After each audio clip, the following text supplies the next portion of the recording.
tipo 1 y esta es la prestación de la práctica 3, convertidor ADC.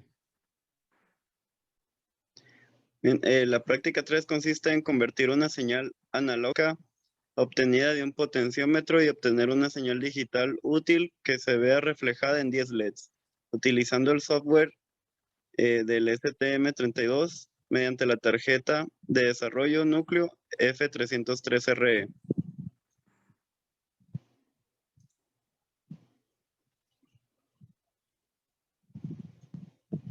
Nosotros usamos la tarjeta pues STM32 F303RE y el software que usamos fue el STM32 Cube IDE.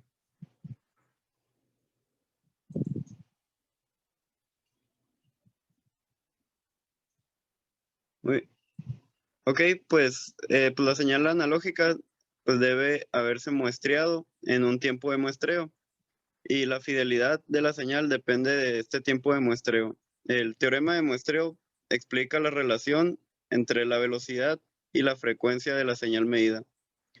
Pues este teorema nos dice que la velocidad debe ser mínimo 2 veces mayor que, que la frecuencia de la señal. Y también tenemos lo que es un ADC. Pues un ADC es un convertidor analógico digital y pues es un dispositivo que convierte una señal analógica variable en el tiempo a una representación numérica digital de la amplitud de esa señal. Ok, para la actividad 1 nos pedía realizar una medición de una variable analógica para la cual utilizamos un sensor analógico que vendría siendo el potenciómetro de 10K, 5K, perdón, y nos pedía imprimir su valor en 10 LEDs.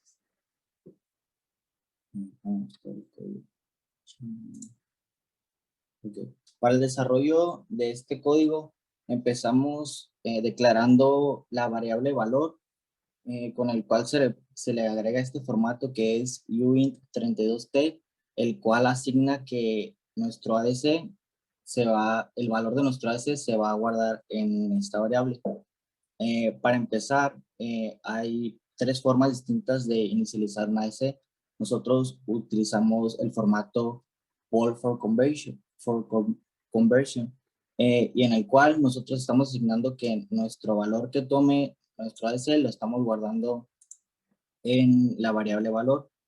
Y pues nosotros obtuvimos en nuestro potenciómetro un rango de 0 a 300, a 3840 valores que puede tomar. Entonces, para nosotros representarlo en LEDs, lo dividimos en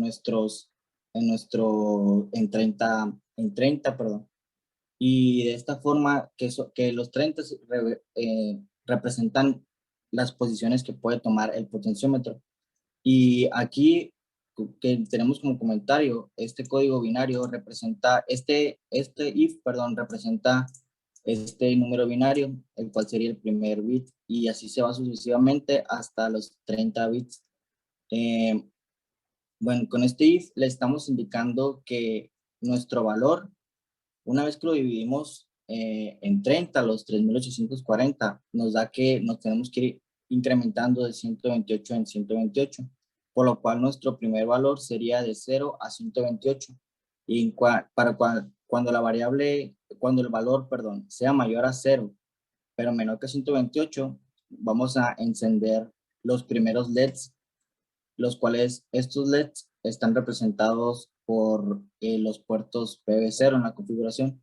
Y cuando el valor deja de ser, es mayor a 128, ya no se cumple la condición del if, lo cual se pasa al else y apaga esos LEDs y pasa al siguiente al siguiente bit, y así nos vamos hasta los 30 bits, que nuestro último valor final sería un encendido de todos los LEDs.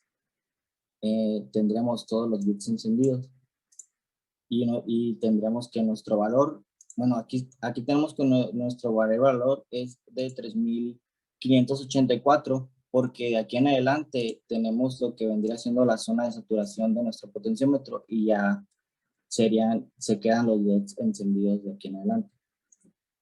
Y en nuestro segundo código tenemos que de igual manera eh, dividimos el número de los valores que puede tomar entre 30 y los fuimos incrementando.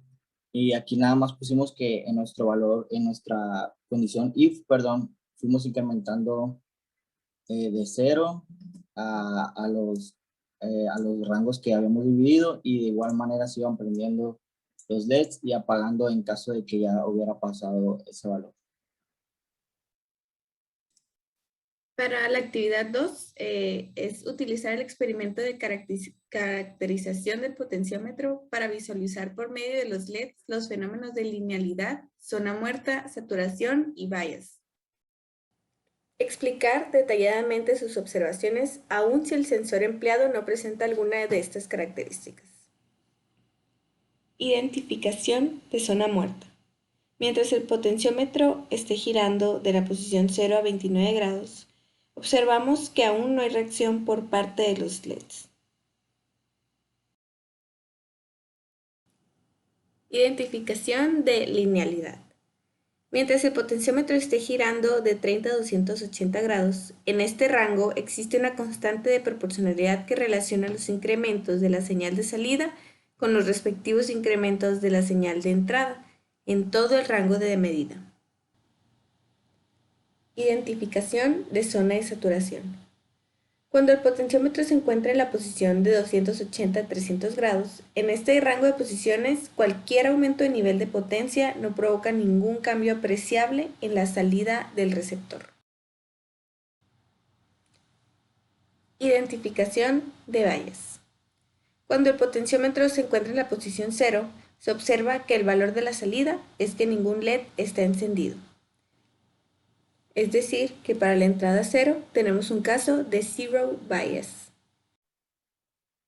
La actividad 3, pues seguimos con la actividad, es una secuencia de la actividad 1 donde representa los valores de posición, voltaje y palabra binaria mediante una tabla. Para reforzar lo que dijo mi compañero acerca de la actividad 1, donde usamos las fórmulas y los rangos de valores que tenemos de nuestro experimento, o sea, usando el potenciómetro, pudimos sacar las posiciones angulares de rango mínimo y rango máximo, donde tenemos una posición de 0 grados hasta 300 grados, que es un movimiento mínimo y máximo. Pero fuimos obteniendo los valores de voltaje de dicho potenciómetro, haciendo una tabla entre posición y voltaje, y después de ella se generan las gráficas que explicó mi compañera. Completando la actividad, tenemos los números binarios. Los números binarios es una palabra que se le asigna a una representación del voltaje. Entonces, como nosotros tenemos una señal análoga, queremos representar una palabra binaria, de lo cual nosotros fuimos tomando muestras y fuimos identificando una señal digital. Y esos pequeños voltajes o fragmentos de voltaje representan una palabra binaria en cierto intervalo de tiempo. Hay pequeños rangos de variación entre uno y otro, que es la resolución, donde tenemos una resolución de más o menos, ¿le puedes dar para arriba? Creo que tenemos una resolución de 0.03118 voltios, que es un porcentaje muy pequeño. Y si nosotros en los LEDs que usábamos esa resolución, era un rango sumamente pequeño donde no podíamos apreciar el cambio, por lo cual utilizamos rangos más grandes. Por lo tanto, nuestra señal ampliada se dividió entre 30 porque no podíamos apreciar, o nuestro pulso era defectuoso, se podría decir, por lo que no podíamos apreciar el valor que daba esta señal. Sí, dale por abajo.